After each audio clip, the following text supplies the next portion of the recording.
Okay, happy morning po muli, mahal nating taga-subaybay ng ating programang Shopper's Talk. Nandiyan na ba ang ating masipag na reporter para po sa ating price alert? Oo, nandiyan daw siya sa Santa Mesa Market ngayon.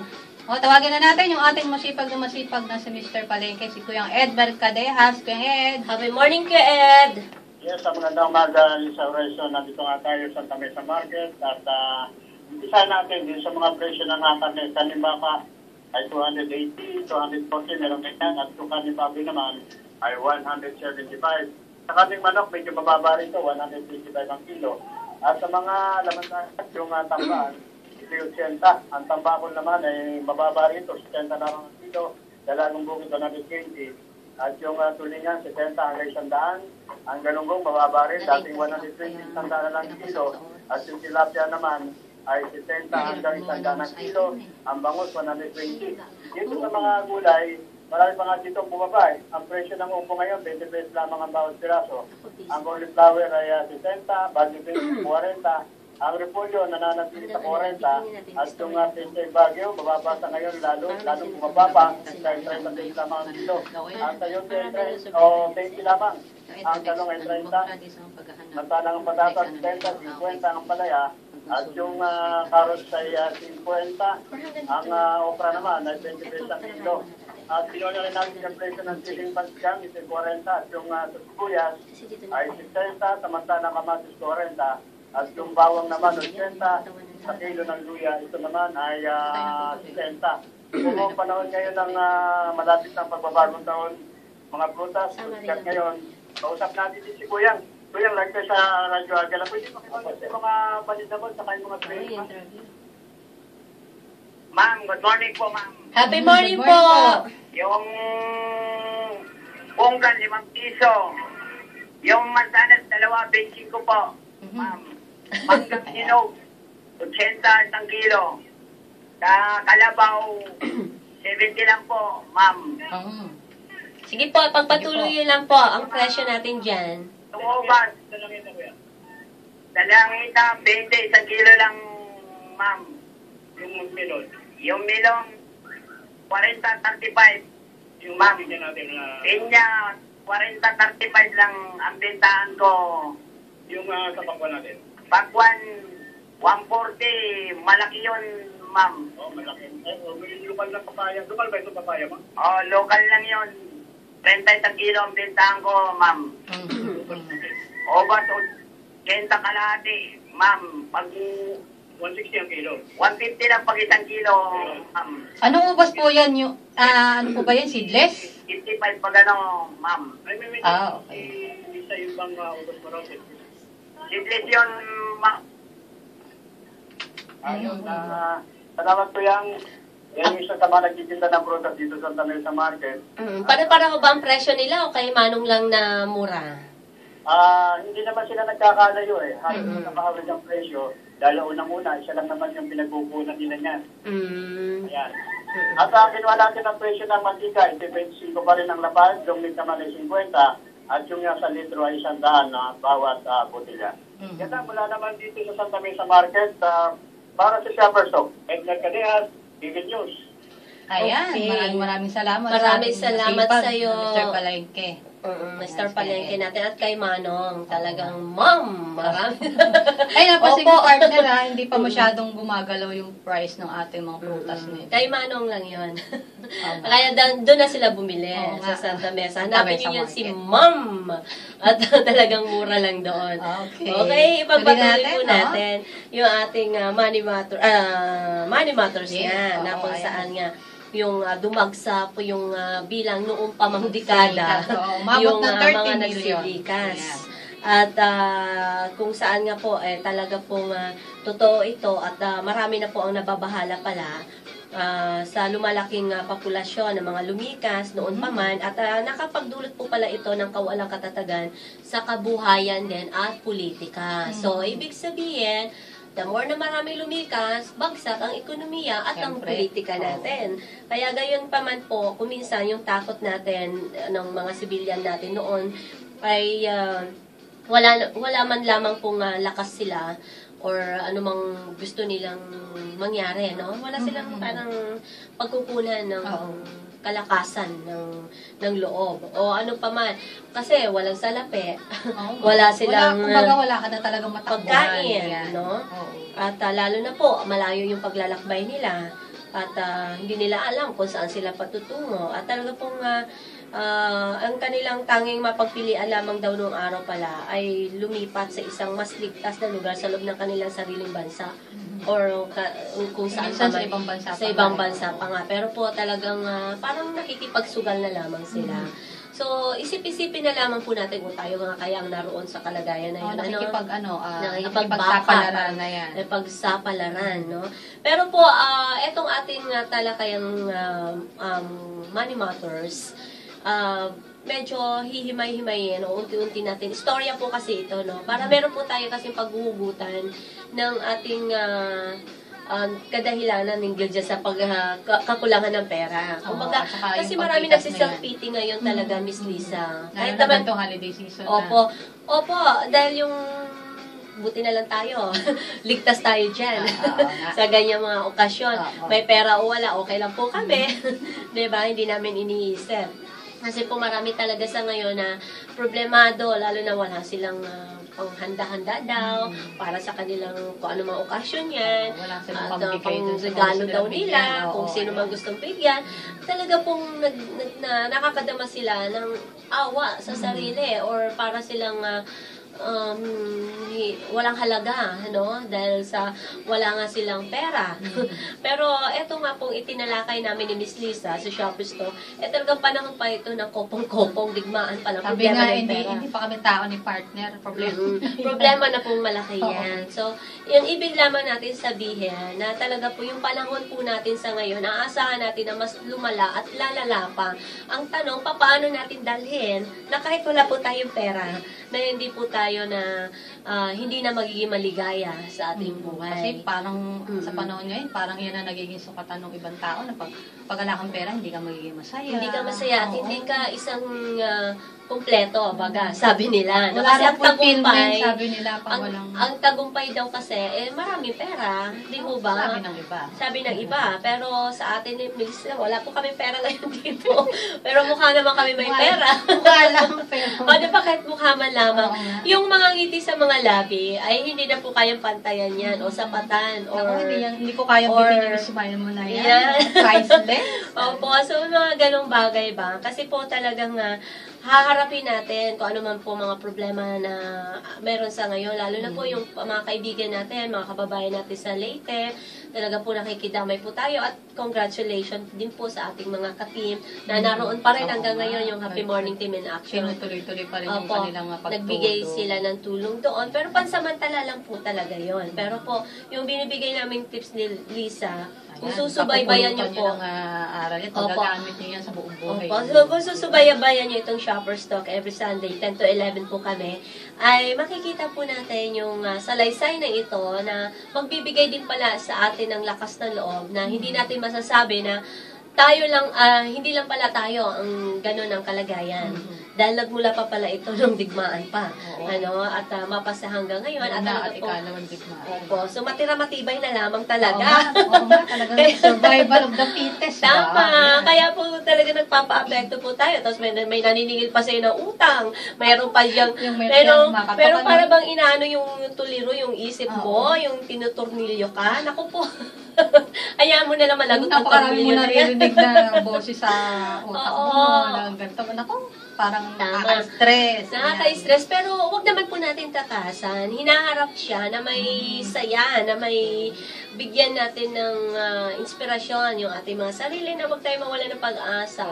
Kasi po, talagang mas malaking problema, Miss Lisa, kung hindi po tayo gumagawa ng solution, kung nakaupo lamang po tayo sa isang tabi. At saka alam mo si partner, hindi naman solusyon yung pagtakas. Kasi kahit takasan mo yan, sabi nga, andyan sa likod mo yan, susunod yan. Pag hinarap mo. Tama. Diba? Maniwala po kayo sa hindi, ha? Pinasok ko na rin pagiging constructor worker. Construction worker? Construction worker na kung saan talaga pong nagbubuhat po tayo ng mabibigat na bagay. At nakuha pa ng picture. Wow. Pero po, syempre, di ba? Kasi kung saan po tayo na alam natin na mapagkukunan natin ng mga financial Oo, why na, not? Diba? Gawin po natin, ano kung babae ka, di ba? Correct. Kung carry mo naman, Kung di ba? carry mo Bakit naman. ba? Yun naman po ang Kikita ka, magbibigay di sa'yo ba? ng pagkakakitaan mo. Huwag po natin ikahiya. At, kahit naman po sa ibang bansa, ganun sila. At saka Talagang isa pa, masipag. partner, bakit ka mahihiya? Naghahanap buhay ka. Dapat mahihiya dyan yung mga nakaganon lang, oh. Yung mga nanghihingi Oo, lamang. correct. Tapos po, Ayaw ay maghanap nangungulekta buhay. ng kung saan-saan. Oo, lalaki ng mga katawan. Opo, pero medyo magbago na tayo. Alisin po magbabagong natin taon yan. na, ilang araw na lang. Opo. So, sana po, ito yung tips lamang na binibigyan lang po natin ng medyo ng konting tiwala sa sarili itong mga taong akala nila wala lang pag-asa para magkaroon po ng pera. At mali po yung kaisipan na kumapit tayo sa patalim. At baka po yung pagkapit mo ng patalim, maputol yung mga daliri mo. Okay, wala ka Lalong wala ka na ibang kakapit. Tama.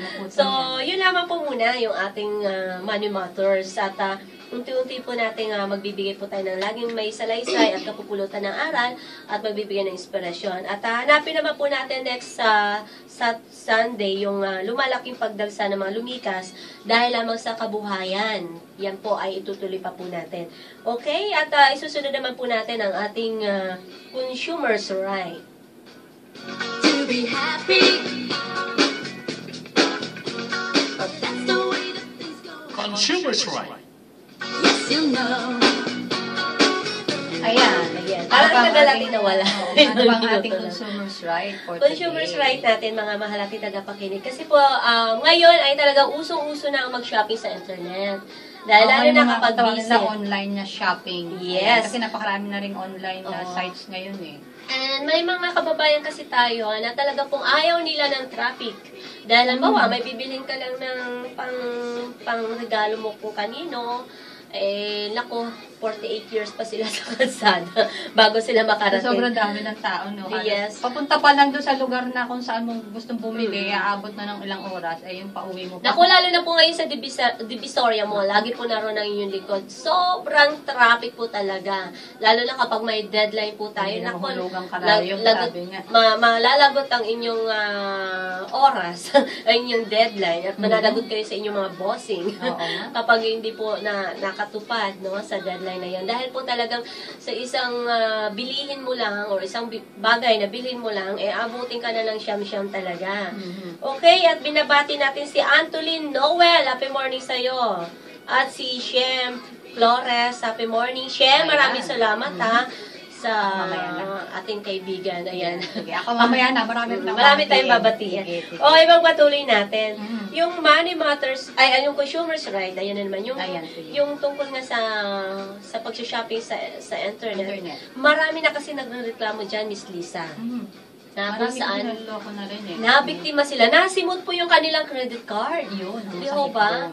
Ay, nako. Kaya po, di bali po, mga malat at tagapakinig, yung ating mga taga-DTI ay maaaring tutulong na po sa atin yan. Magkakaroon tayo, abangan nila yan, magkakaroon tayo ng public service dito para doon sa mga naloko. Ayun. At bahala ang DTI sa inyo. At kakausapin po natin na sila po ang tutulong sa inyo para po yung mga ganitong klaseng mga mamimili na talaga po nabibiktima. Nabibiktima po sila. Hindi cash ang ibabayad mo dyan pag online shopping. Diba? So, itong online shopping na po ay nagbibigay sila ng protection naman laban doon sa mga manloloko. Meron palang website doon or site doon na maaari po ninyong titingnan. Hanapin nyo po, mag-sign in kayo doon sa Google Payments.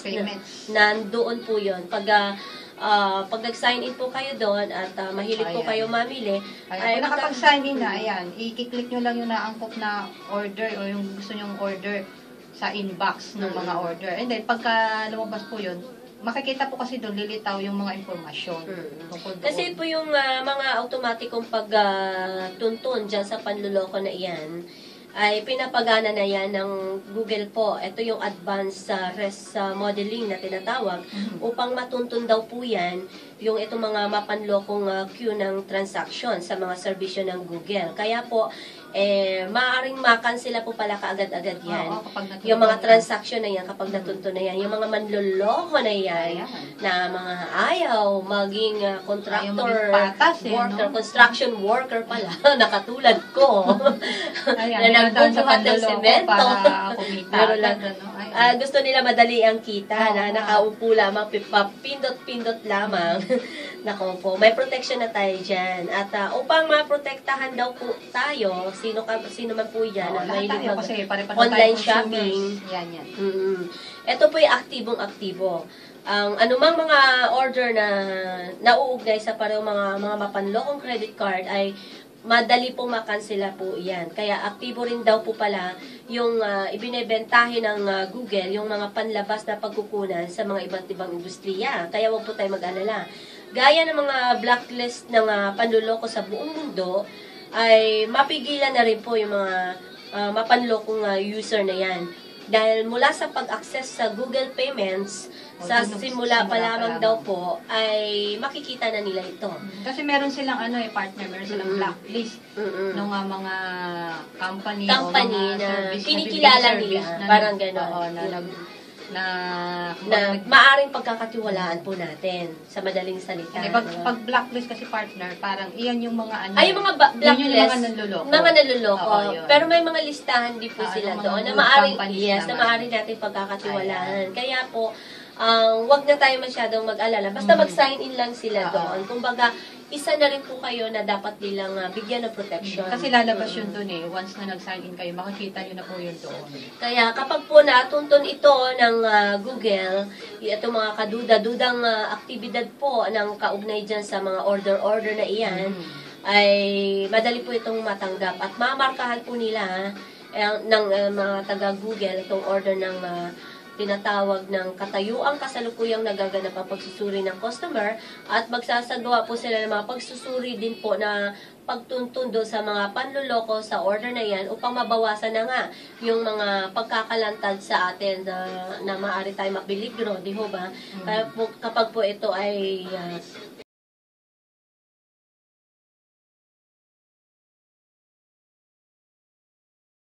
may panloloko behind doon.